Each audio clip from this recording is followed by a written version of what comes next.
He was carrying the receipt, proof in his own hand that the fine had already been paid. He showed it to the officer. He was arrested anyway. And then he was ordered to undress, twice.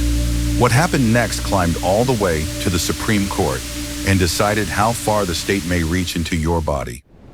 This is the story of how a paperwork error no bigger than a checked box became a constitutional collision, one man's dignity against the machinery of institutional safety, and of the 5-4 decision that still governs what can happen to you at a jailhouse door.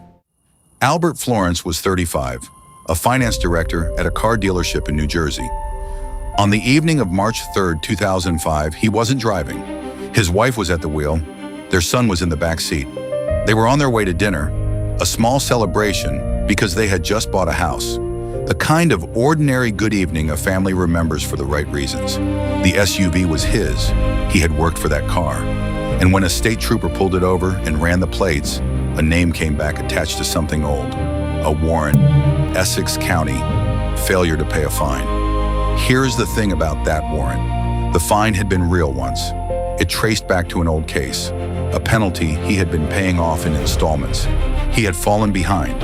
He had missed a hearing, a warrant issued, and then he paid the whole balance within about a week. The debt was settled. The warrant should have vanished. It didn't. Somewhere in a statewide database, no one ever pressed the key that would have erased it. A single record that never got updated. And Florence knew all this. He had come prepared. He carried a document proving the fine was paid, and he held it out to the trooper. He explained, it did not matter. The record said there was a warrant, and so he was arrested for a debt that no longer existed. He was taken to a county jail. Booking is a procedure, and the procedure did not ask what he had done. At intake, he was ordered to remove his clothes, to shower with a delousing agent, to be examined for marks, for tattoos, for anything hidden on the body, to open his mouth, lift his tongue, hold out his arms, turn and lift his genitals, while an officer watched from an arm's length away. No one suspected him of anything. There was nothing to suspect.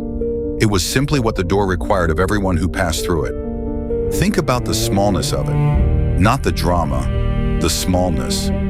A grown man who an hour ago was on his way to dinner, standing under a cold light, doing what a stranger tells him to do with his own body. Dignity doesn't announce itself when it's taken. It just goes quiet, and something in a person quietly closes. He was held. Days passed, and then he was moved to a second facility. At the second door, it happened again. This search went further, and, in the phrase the record uses, he was ordered to squat and cough. 1 traffic stop, 2 jails, 2 searches, 6 days. Then, as abruptly as it began, it ended. Someone finally confirmed what he had been saying all along. The fine was paid, and he was released. No charges, no apology, just the door, opening the other way. Later, he described the whole arc of it in one plain sentence. I went from having a good day with my wife standing next to me, he said, to being scared, petrified, humiliated. He could have let it go. Most people do. You go home, you hold your family, you decide the humiliation is cheaper to swallow than to fight. Instead, he did the harder thing. He sued, not for the money, but on a principle that a person arrested over a minor, unpaid fine should not be strip searched when there is no reason at all to suspect he is hiding anything. A federal district court agreed with him. In 2009, a judge ruled in his favor. For a moment, the principle held. Then, in 2010, a federal appeals court reversed it, and his question kept climbing until it reached the one room where it would be answered for everyone. By the time it arrived at the Supreme Court, Albert Florence's 6 days had become something much larger than 6 days. The question was no longer only about him. It was this: does the Fourth Amendment allow a jail to strip search every person entering its general population, anyone for any offense, with no individual reason to suspect they are hiding contraband? Not just Florence, anyone booked. A driver with unpaid tickets, you. And here the story stops being simple, because both sides were serious and both sides were right about something. The majority looked at the jail door and saw danger. Correctional officers, they reasoned, cannot know who is walking in. The person arrested for something small may be exactly the one carrying a weapon, a drug, a gang marking, and to smuggle it inside, all he has to do is look harmless.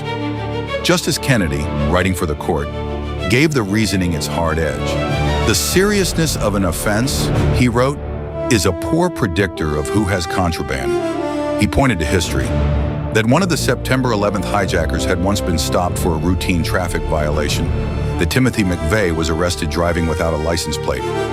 Draw a line at the jailhouse door between minor and serious, the majority reason, and you force officers to guess, with every wrong guess paid for inside the walls.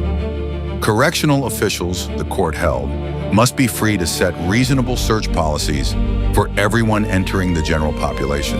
Security at the door, not suspicion. The 4 dissenting justices looked at the same door and saw a person. Justice Breyer, writing for them, did not dispute that jails are dangerous. He argued that dignity is not nothing, that the state should have some reason before it strips a human being bare.